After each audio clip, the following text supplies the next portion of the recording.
Olá, tudo bem com vocês? Vamos hoje iniciar a nossa aula 17 do nosso curso de mediação. E aí, o que vocês estão achando das aulas? Fala comigo, mandem as suas dúvidas, que eu estou à disposição para responder todas as perguntas, tá bom?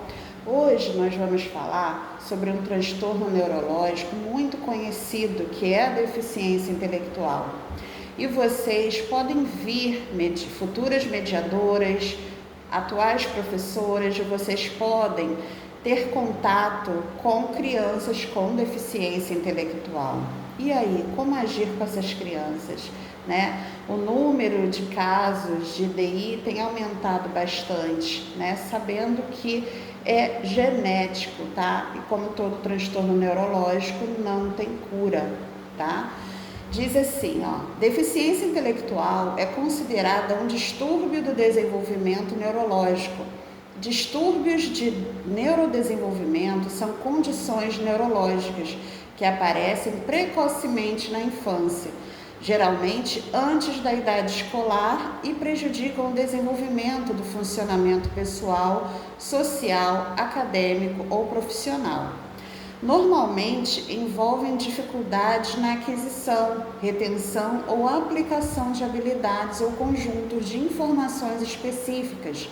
Transtornos do neurodesenvolvimento podem envolver disfunções em um ou mais dos seguintes: atenção, memória, percepção, linguagem, resolução de problemas ou interação social. Então, a deficiência intelectual, ela deve envolver o início precoce na infância de déficits de ambos dos seguintes: função intelectual, problemas de raciocínio, pensamentos abstratos, aprendizagem na escola ou com a própria experiência de vida, né? Função adaptativa, é a capacidade de atender os padrões apropriados à idade e condição sociocultural para o funcionamento independente nas atividades de vida diária. Então, vamos lá. A deficiência intelectual, ela é um transtorno do neurodesenvolvimento, né? E é muito perceptível, tá? Quando se aproxima um adolescente que você vê que é totalmente imaturo, a fala dele não condiz com a idade biológica, tá? Devido a essa imaturidade. Por exemplo, no meu consultório ano passado, eu atendi uma menina de 16 anos, uma adolescente, que vinha abraçada com uma boneca, né? Os pais dela me procuraram e falaram: olha, a senhora é nossa última esperança, né? Então, eu vi sobre mim uma carga de responsabilidade muito grande ao lidar com essa paciente, e eles relataram, né, tudo que já haviam feito para conseguir alfabetizar essa paciente, que aos 16 anos não sabia ler nada, nem ler nem escrever, né? Já havia passado por várias neuropsicopedagogas, por psicóloga ela ainda faz, né, até hoje, porém, assim, sem sucesso. Por quê? A deficiência intelectual, antigamente, ela era dita como retardo mental.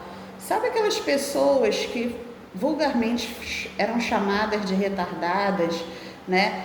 Crianças que eram isoladas dentro de suas casas, os pais, a própria família tinha preconceito, né, em esconder essas crianças da sociedade. Eram os deficientes intelectuais, tá? O próprio nome já diz, há uma deficiência cognitiva no seu intelecto, tá?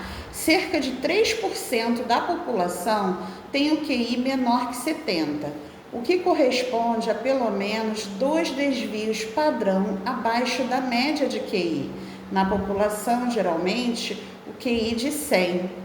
Se a necessidade de suporte é considerada, apenas cerca de 1% da população tem deficiência intelectual grave. A deficiência intelectual grave ocorre em famílias de todos os grupos socioeconômicos e níveis de educação. Deficiência intelectual menos grave, exigindo apoio intermitente ou limitado, ocorre mais frequentemente em grupos de nível socioeconômico mais baixo, correspondendo com as observações de que o QI se correlaciona melhor com o sucesso escolar e status socioeconômico do que com fatores orgânicos específicos. Contudo, estudos recentes sugerem que fatores genéticos desempenham papel nas inabilidades cognitivas mais leves. Ou seja, a pessoa com deficiência intelectual, ela tem um QI abaixo da média, tá? Ela tem um QI menor que 70, tá? E isso traz muitos transtornos. E quando vai para a escola, os professores começam a observar que a criança tem dificuldade na aprendizagem, tá? Por exemplo, essa minha paciente, o que eu ensinava para ela hoje, amanhã ela já esqueceu. Então, a dificuldade na memória é muito grande, tá? Mas uma coisa é importante, profissionais da educação, não desistam dos seus alunos com DI, tá? Não desistam, por quê? Eu interpreto como um dos transtornos mais difíceis que tem para a aprendizagem, tá? Porque tem um déficit cognitivo muito grande, né? E você tem que ensinar uma vez, 2 vezes, todo dia, de repente, revisar um pouquinho aquele conteúdo, tá? Para ver se a criança vai conseguir desenvolver, vai ser no tempo dela, tá? Ou seja, essa minha paciente com 16, ela tinha uma mentalidade de 8, vamos dizer assim, né? Conversava com a boneca como uma menina de 8 anos. E vocês serão mediadoras, serão professoras de alunas assim, adolescentes com deficiência intelectual, que vão estar lá no 9º ano, no 1º ano do ensino médio, 2º ano, mas sem saber ler. E aí, como lidar com esses alunos, né? É aí que vocês terão que criar realmente recursos pedagógicos, bolar estratégias que atendam à necessidade dessa criança. Lembra quando eu falei que o mais importante é a questão do acolhimento? Você precisa acolher essa criança, conhecer bem seu aluno, porque no momento que você conhece bem o seu aluno, você sabe o que ele gosta. Então, sabendo que ele gosta de carrinhos vermelhos, carrinhos pretos, leve esses carrinhos. E que tal colar letrinhas nesses carrinhos e botar os carrinhos em sequência, na sequência alfabética? Por que não?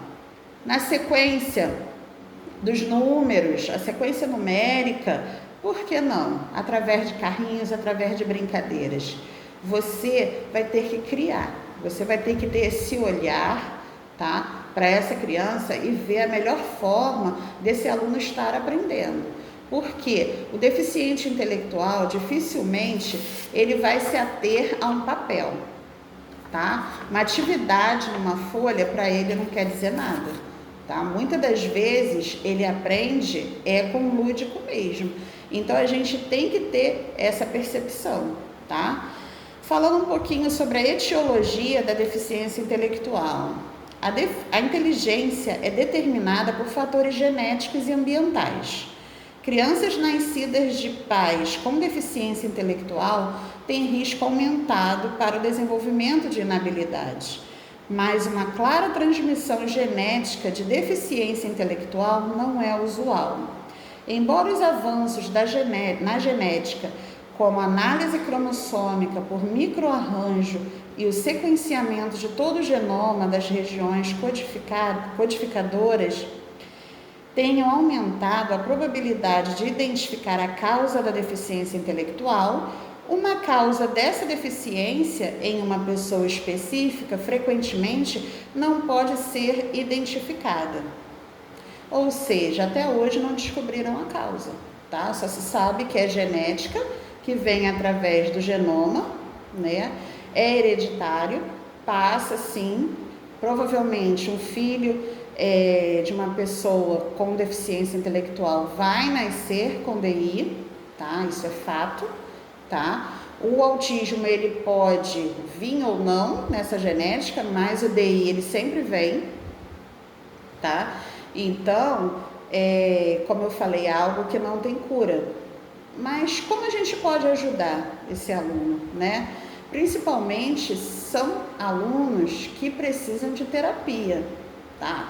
Somente a escola, somente a mediadora, a professora, ela não vai fazer milagre, tá? Precisa de terapia, precisa da terapia ocupacional, precisa da psicóloga, da psicopedagoga, tá? A gente sabe que nem todos os alunos têm a mesma facilidade, têm os mesmos recursos, né? Vocês irão pegar alunos do município, aluno do estado, que são de famílias humildes, né? E que não têm esse recurso, mas porque chegam aos 10, 15 anos sem saber ler.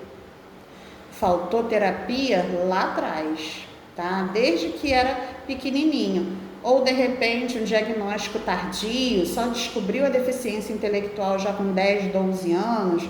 Tem muitas famílias que têm dificuldade, né, em conseguir um laudo da criança. E aí quando consegue, já está um pouco, né, tardio. Aí que inicia-se um tratamento, inicia-se o processo de alfabetização, né? Então a gente tem que ponderar em cima de vários fatores que determinam hoje a vida desse aluno, a vida dessa criança. Lembra que eu falei? Você mediadora, você professora, você pode estar conversando com a profissional do AEE, que é a sala de atendimento educacional especializado, onde ela faz uma anamnese com a criança ou com a própria psicopedagoga da escola, tá? Você pode ter acesso a essa anamnese, né? Descobrir um pouco da vida desse aluno, porque você sabendo como que é a família desse aluno, você tem mais chances de ajudá-lo no dia a dia.